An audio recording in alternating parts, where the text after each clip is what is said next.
আপনার খুব ছোট একটা পেজ ৫-১০ হাজার, আপনি মনে করছেন পেজটা অনেক ছোট, আপনার পেজটাকে প্রোটেক্ট করার দরকার নেই।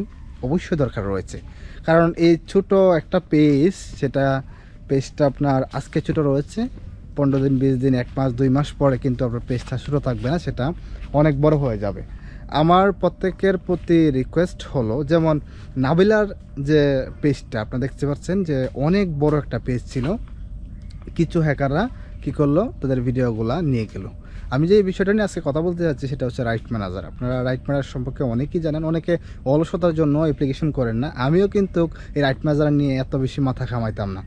এই যে নাবিলা বা ওদের যে ভিডিও বা এদের যে হ্যাক হয়েছিল ভিডিওটা, সেই ভিডিওটা দেখার পরেই মূলত হচ্ছে আমার জ্ঞানটা আসে। তারপর হচ্ছে ১৫-২০ দিন আগে রাইট ম্যানেজারের জন্য অ্যাপ্লাই করি। রাইট ম্যানেজারের জন্য অ্যাপ্লাই করার ওই দিন ২ থেকে ৩ ঘন্টার ভিতরে আমাকে এই রাইট ম্যানেজার দিয়ে দিয়েছে। দিয়ে দেওয়ার পরে আমার যে এতগুলো পেজ ছিল, প্রত্যেকটা পেজকে আমি প্রোটেক্ট করেছি।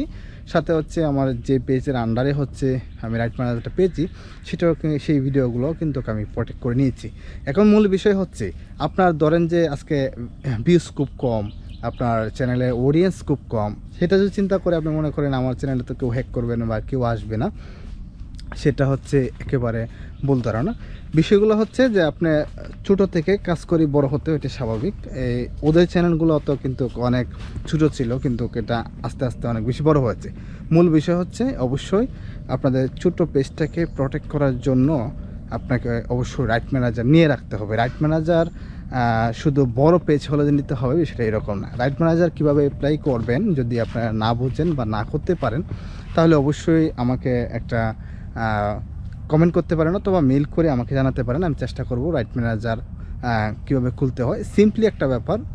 অথবা আপনি ইউটিউব অথবা ফেসবুকে ভিডিও দেখলে আপনি খুলতে পারবেন। বিষয়গুলো কেন বলছি, কারণ একটা সোশ্যাল মিডিয়াতে আপনি কাজ করে আছেন, দীর্ঘদিন পরিশ্রম করে যাচ্ছেন, এখানে পরিশ্রমের মাত্রাটা অনেক বেশি। একটা দুইটা কন্টেন্ট তৈরি করতে করতে আপনি ২০০-৪০০ কন্টেন্ট তৈরি করেছেন। সেই কন্টেন্টে যদি অন্যজন আপনার অনারশিপ নিয়ে নেয়, তাহলে আপনার অবশ্যই বিষয়টা অনেক বেশি খারাপ লাগবে এবং কষ্টদায়ক। হুট করে যখন দেখবেন আপনার চ্যানেলে মনিটাইজেশন চলে গেছে, আপনার কন্টেন্টগুলো রেস্ট্রিক্টেড দেখাচ্ছে, আপনার কন্টেন্টগুলাই দেখাচ্ছে যে অন্য কারো, তাহলে কিন্তু বিষয়টা অনেক বেশি খারাপ লাগে। সুতরাং যেটা বলতে চাচ্ছি, অবশ্যই চেষ্টা করবেন যে আপনার যে কন্টেন্টগুলো রয়েছে, আপনার ফেসবুক প্রোফাইল বলেন, আপনার যতগুলো পেজ রয়েছে, প্রত্যেকটা পেজে কিন্তু আপনি এখানে প্রোটেক্ট করে নিতে পারেন। আর এই প্রোটেক্ট পেজগুলো কিন্তু এই যে হ্যাকার রয়েছে বা ওরা কিন্তু কোনোভাবেই সম্ভব না যে প্রোটেক্ট পেজগুলোকে হ্যাক করে নিয়ে আপনার কাছে কিছু টাকা পয়সা চাবে।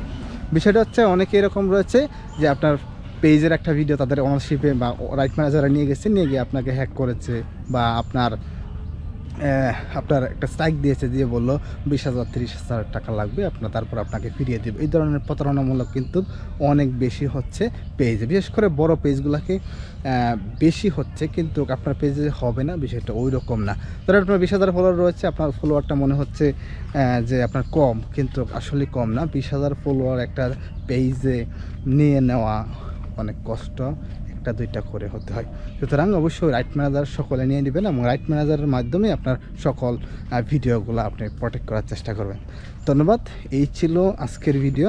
অবশ্যই নতুন নতুন ভিডিও পেতে এবং ইউটিউব এবং ফেসবুকের বিভিন্ন তথ্য পেতে অবশ্যই আমাদের সাথে থাকবেন। সকলে ভালো থাকবেন এবং সুস্থ থাকবেন। পরিবেশ অনুরোধ রইল, অবশ্যই আমাকে সাপোর্ট করবেন, ফেসবুক পেজ এবং ইউটিউব চ্যানেলকে সাবস্ক্রাইব করে।